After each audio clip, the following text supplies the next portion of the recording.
Love is bland, for real. Do you want to know something about my nipples?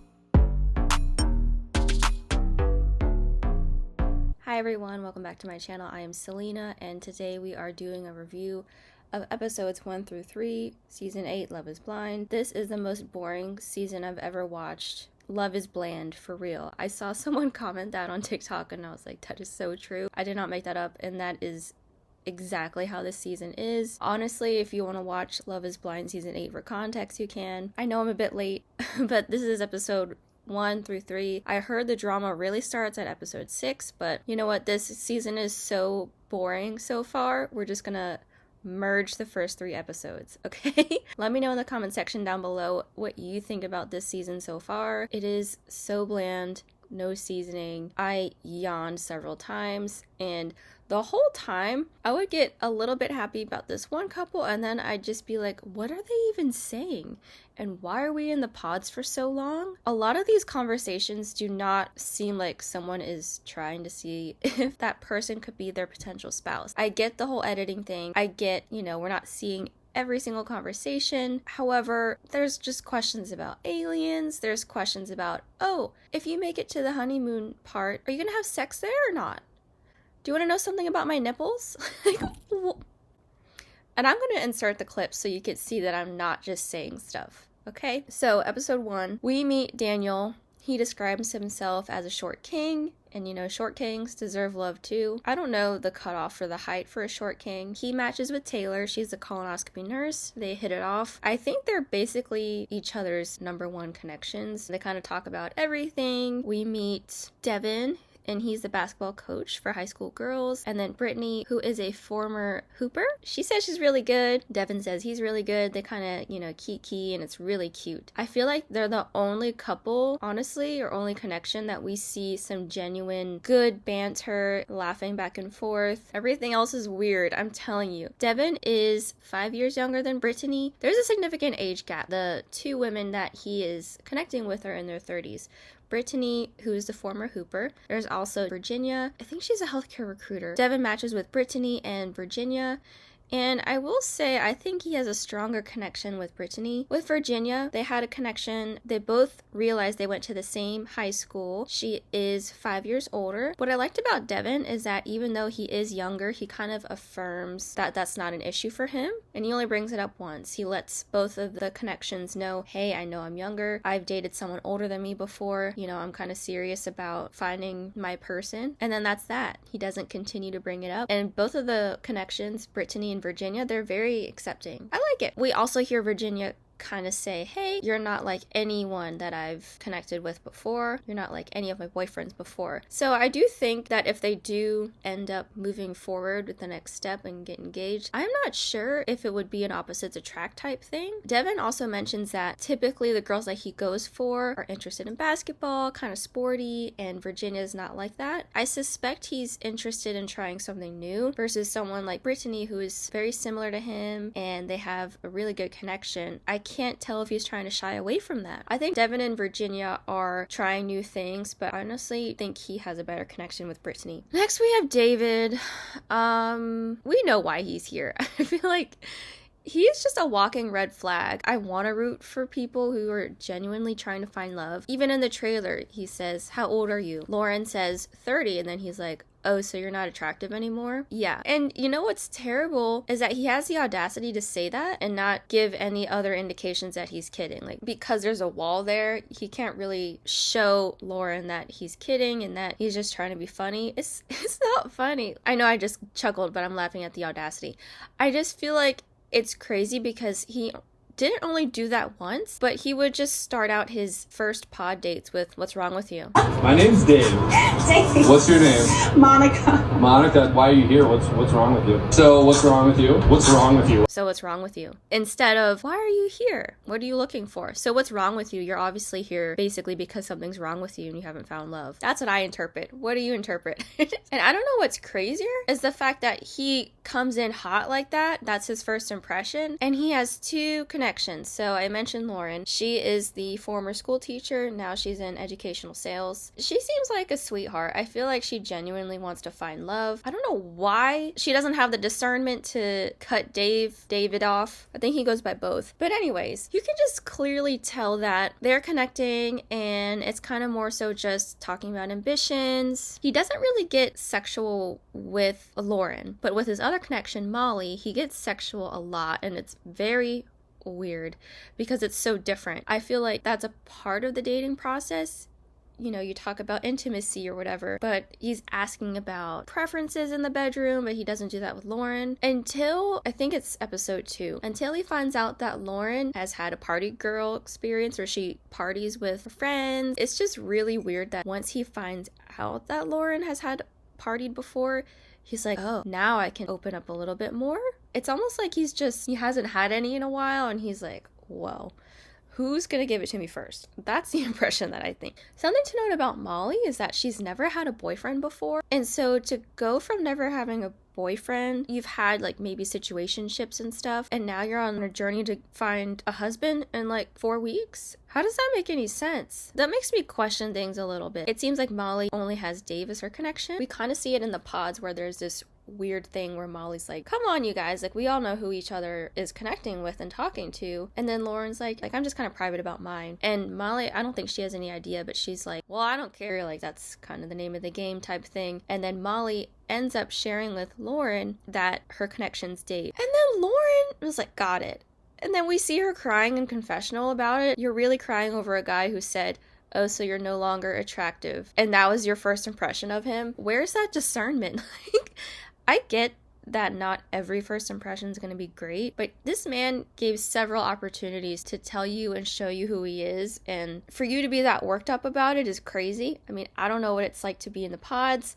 You know, you're getting very vulnerable with someone really fast that you've never seen before. It's probably a weird experience. Anyways, so we also have Alex. He is, I think he's the youngest one, or one of the youngest ones. I think he's 26. I think he's in real estate. He matched with Madison, or Mads, and Madison's the artist. I'm sure y'all have seen all of the trauma dumping that's been going on, but I feel like their relationship is just based off of trauma dumping. I don't want to say it's like who's one-upping who. Alex mentions how he was severely bullied in school, like getting beat up in the hallways, eating lunch in the bathroom by himself, and then you have Madison responding and is like, I've had loss in my family, there's been some drug use, drug overdose, had to deal with grief, I've had to shut off my emotions, carrying the weight of a lot of things. At what point do we ask ourselves, are we just trauma bonding? Do you just need a therapist? Are you even ready to get into a relationship right now? Because I feel like Madison kept saying, I just want to say these things to give you context. And I don't know if anyone else is noticing this too, but you can totally see that Alex is checked out, and like his responses to Madison, he'll be like, yeah, okay. Just for like some context, I think I told you like my mom's a drug addict. Yeah.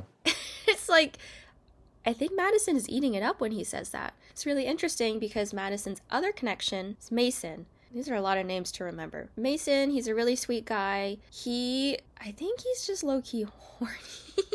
And I was talking to you while you were in that? Yeah. Oh my god. So badly want to see it. Oh my god, yes. But anyways, Madison is able to talk about sexual things with Mason, but not really with Alex. Alex is kind of shy about that. But then Madison kind of talks freely with Mason about that. They kind of share in that regard. And I also feel like Mason has a better connection with her, but she doesn't want to believe it. I think she's low-key pushing him away. I don't think Mason's responses are checked out like Alex's. Mason's like, oh wow, okay, thank you for sharing that. Where in Alex, he's like, yeah. And I feel like that's very telling, especially because Madison's saying a lot of really heavy things. You know, she's been through a lot. When you share things and you're very vulnerable with someone, how they respond to you is very telling. It speaks volumes. And I feel like Mason was very genuine in that. I don't know. I'm not saying Alex is a bad guy. We're only in the first third of this season, I guess. I think Mason's a better match for her. Later on, I think Madison plays a little game because she knows that Mason's talking to other people, and so is she. Eventually, we see her not give Mason an ultimatum, but she's like, you know, if I'm not your strongest connection, I'm not your strongest connection.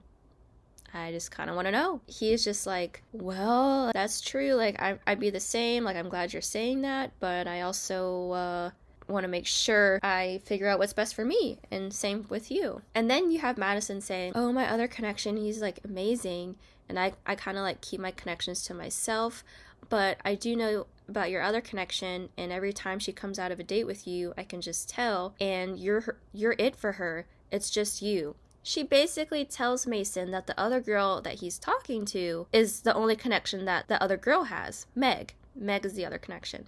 And then Mason even says, I didn't know that.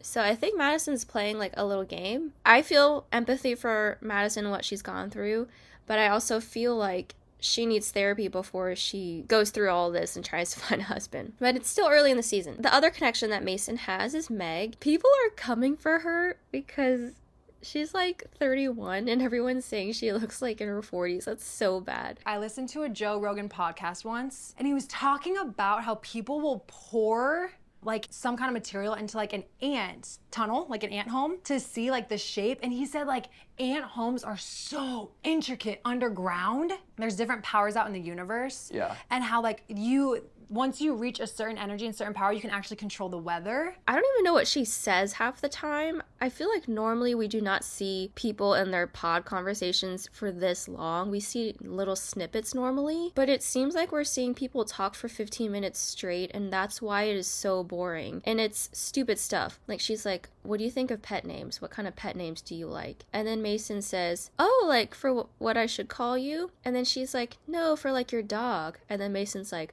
oh. And then she's like, no, I'm just kidding. Like, what is this? I don't know. Is that how you're trying to pick someone up? Or I don't know.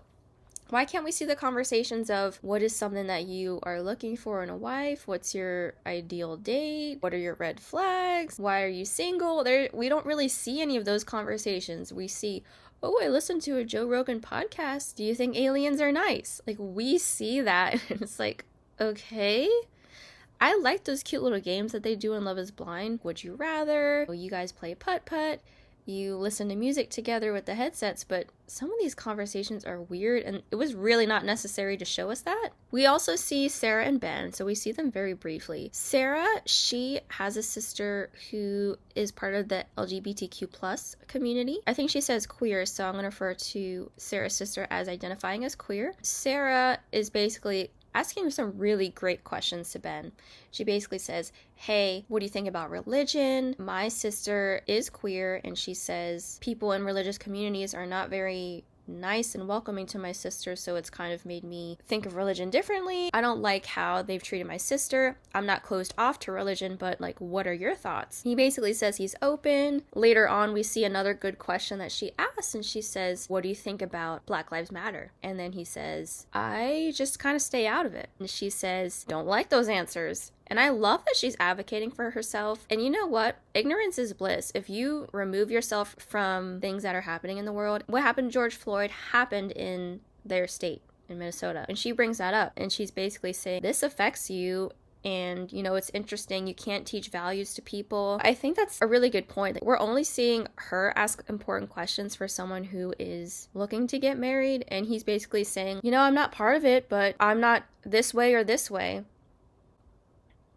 I'm with Sara on that. What happened to George Floyd is wrong. Black lives do matter. Just because you want to remove yourself from something that is obviously wrong, that doesn't mean that it still doesn't affect you and it still doesn't affect your neighbor. I totally agree with that. I think for me, for someone who has different values than I do, and I'm seeing them and I'm dating them and I'm considering them to be my life partner, there's just some values that you have to connect on. There's some other values that I feel like you just can't compromise on. Sara even said, what's his name again? Ben. Because Ben likes to go to church. He's like, so are you kind of like against church? Are you against going to church altogether? If I go to church, would you consider going with me, or are you just a hard no?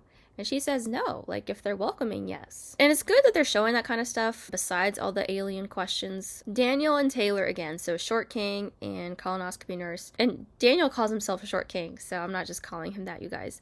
So Taylor tells Daniel that her dad's name is Daniel, and then he's like, oh, is that weird for you? And she's like, no, I love my dad. So that was kind of a cute situation. Taylor also loses her voice, and our friend is struggling. It's terrible, but kudos to her. She still continued with her dates. She still professed her love. I always wondered what happens if you lose your voice and, you know, you're on these shows. As the episodes progressed, you could tell she got some of her voice back. I just thought that was cute. They're definitely a strong connection. We go back to Dave and Molly. We already talked about how Molly's like, I'm dating Dave, yeah.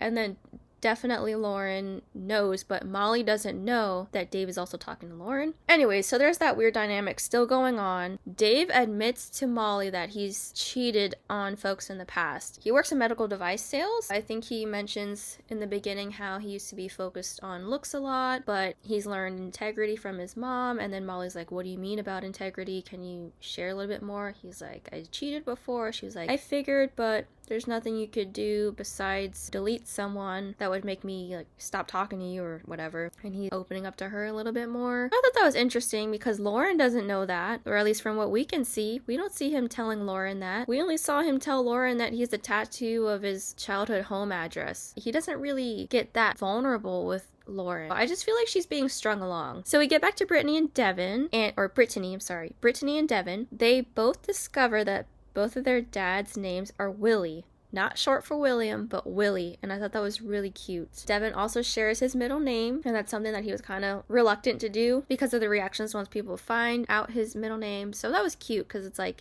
he only tells people his middle name to people he trusts and if they're special, and he told Brittany, so that was cute. Joey and Monica. Okay. Joey, he's the physician assistant. He's the one who's like, wet willies? No. If you ever do a wet willy in your life, get away from me. And then Monica, so what did it say? She's actually unemployed. She's in between jobs. She's taking care of a family member. Find out that Joey, he's lost a sister. He has a mom who's very bad with money. So he's worked really hard to help her out. And he continues to help her out. He wasn't the most popular kid in school, but since he was good at football, gained some friends that way, and he was all okay. And he got some scholarships, but he declined them so he can help his family out and be close to family, which was really sweet. So they connect on that. You know, their family values and everything. And they both seem just genuinely goofy, which I love. I feel like they can get silly together and laugh, and I love that. I do question, though, that Monica doesn't have a job. So if you are in between jobs, focused on taking care of your family, and you're unable to have a job because your job is being a caregiver, what are the dynamics, and are you ready to have a husband right now? He's a physician associate. He could totally take care of you and stuff. However, are you ready to just jump from being a caregiver to going on a reality show to get married? I don't know. That doesn't mean I don't like Monica. It's just I have some questions. When we get to their story a little bit later, there are some questions that I have. Monica. We go back to this love triangle again. Madison, Mason, and Meg. Meg essentially knows that she's number 2 to Mason. Or she knows that Mason basically has Madison as his number 1. But like I said, I feel like Madison was basically saying, hey, like we're getting close to needing to decide the make or break part. After that conversation, Mason basically sleeps on it and he's like, hey, I'm committed to you. So now there's this weird love triangle, and I feel like Meg knows and Madison knows who's dating who. And Meg is like, you know what? I know I'm number 2, but I'm going to step it up and just like make sure I show him that I do like him. Madison, in that conversation when she said to Mason, hey, I feel like my other connection's really amazing.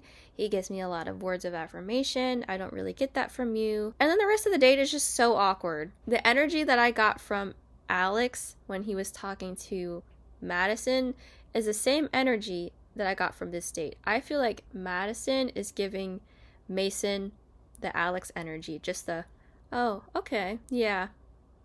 It's so weird. The next day, they have a date. Mason's like, hey, I've been thinking about what you said. You know, you're amazing. I'm committed to you. So then Madison's like, and then Madison's like, uh-oh. You can tell she's like, well, he's my number 2, but now I don't know what to do. Then she verbally says that after her date. They get a little sexual on that date. She likes to cream pie and stuff and whatever. And he's like, okay. And then that date ends. Meg knows she's number 2. Every time she comes out of a date, she's very verbal about it. And she just says, the energy was different, blah, blah, blah. What do you guys think about her code switching? People on TikTok are saying that, and I see it for sure. But yeah, I want to know what you guys think about that. But I can tell that she changes her voice a lot, and it's very interesting. Whenever Mason has some sort of sexual conversation, though, he gets super excited. I'd come over and just give you a little lap dance. Oh, Do you want to know something about my nipples? I do, yes. Okay, they're pierced. I will say, I think Mason and Meg have a strong connection because there was one time where Mason asked Madison if she's seen the movie Her, said no. And then we see the date with Mason and Meg, and then Meg asks Mason, have you ever seen the movie Her? He's like, oh my gosh, yes. He's basically said every time Meg talks, it's like what he's already thinking. So I think they're a good match. However, he basically insinuates that Meg is number 2, or there's some sort of understanding that Meg is number 2. Towards the end of episode 3, we have Madison and Alex in the pods together, and Madison's like, my other connection just told me he's committed to me, but I don't feel the same way, essentially. And she said, I wish it was you who said that. And then Alex is like, does that make us boyfriend and girlfriend?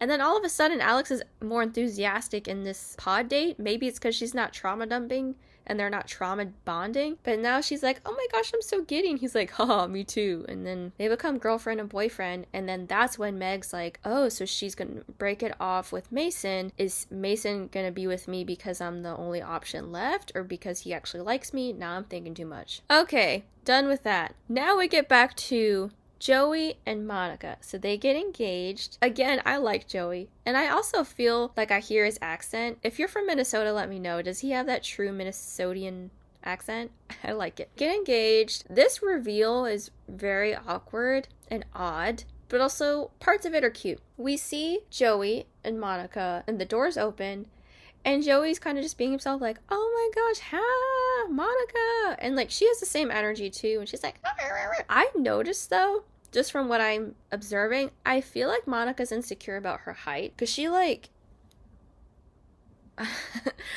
I'm currently on my bed, so I can't really show you guys.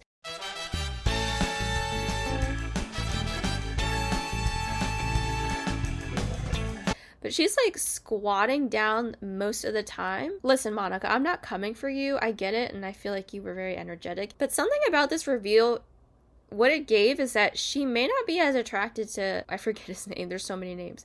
She may not be attracted to Joey as much as Joey's attracted to her. Because right away, Joey's like, oh my gosh. And then he's like, your eyes. Monica's like, your hair. Joey's like, yeah, I bet you didn't expect it, blah, blah, blah. And like, she just says, your hair, your stubble. And he's like, you're so beautiful.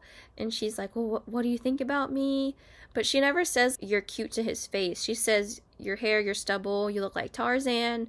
And he's like, is that a good thing? And she's like, yes. And so, I mean, maybe, but it's just so awkward. But the way that he looks at her is very sweet. You can definitely tell this man is in love with Monica.